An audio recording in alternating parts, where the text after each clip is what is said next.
Now, that might make for an awful lot of excess baggage, but we think you're worth it. The Travel Show. Watch now on BBC iPlayer.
Good morning. Welcome to Breakfast with me, Naga, Munchetty, live from Westminster Abbey on an historic day, the coronation of King Charles III and Queen Camilla.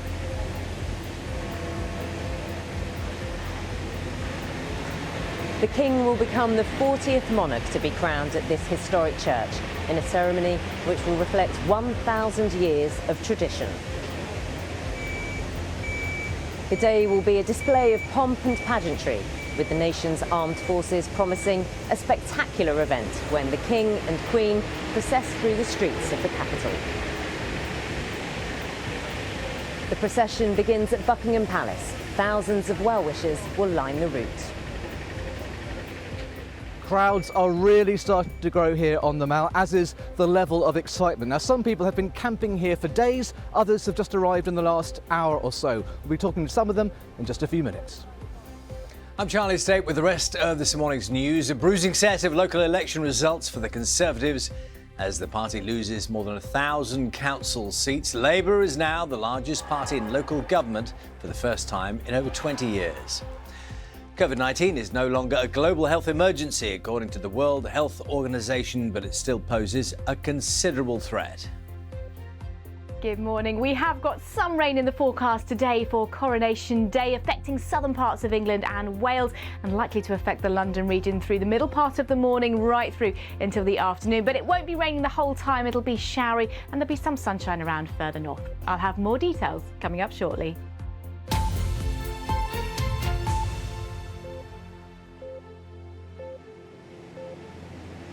Good morning. It's Saturday, the 6th of May. We're coming to you from outside Westminster Abbey on this historic coronation morning, where in just a few hours, King Charles III will officially be crowned monarch, 70 years after his mother, Queen Elizabeth II. People from around the world have been arriving in London to witness a ceremony that has remained largely unchanged for 1,000 years. Let's take you through how the day will unfold. The formal celebrations will begin at around 10:20 a.m. with a procession from Buckingham Palace to Westminster Abbey. Just under 200 members of the armed forces will be taking part in the procession, and another 1,000 service personnel will line the route. In a break from tradition, King Charles and the Queen Consort will be in the Diamond Jubilee State Coach rather than the older Gold State Coach.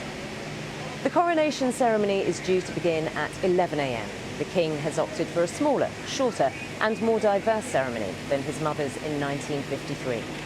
There will be around 2,000 invited guests inside the Abbey, including members of the royal family, as well as politicians, world leaders and foreign monarchs. At around midday, the King will be officially crowned. The Archbishop of Canterbury will place St Edward's crown on the King's head, and the Abbey bells will ring for 2 minutes. Trumpets will sound and gun salutes will be fired across the UK. Afterwards, Queen Camilla will be anointed, crowned and enthroned in a simpler ceremony. The King and Queen will then return along the same route to Buckingham Palace, this time travelling in the 260-year-old Gold State coach that has been used in every coronation since William IV's in 1831. King Charles and Queen Camilla will continue the tradition of greeting crowds from the balcony of Buckingham Palace. It's not yet been confirmed which other members of the royal family will join them. Weather permitting, there'll be a 6-minute flypast involving members of the Army, Royal Navy and Royal Air Force, culminating in a display by the Red Arrows. Our royal correspondent, Nicholas Witchell, has been taking a look at the last-minute preparations for today's celebrations. Westminster Abbey is ready.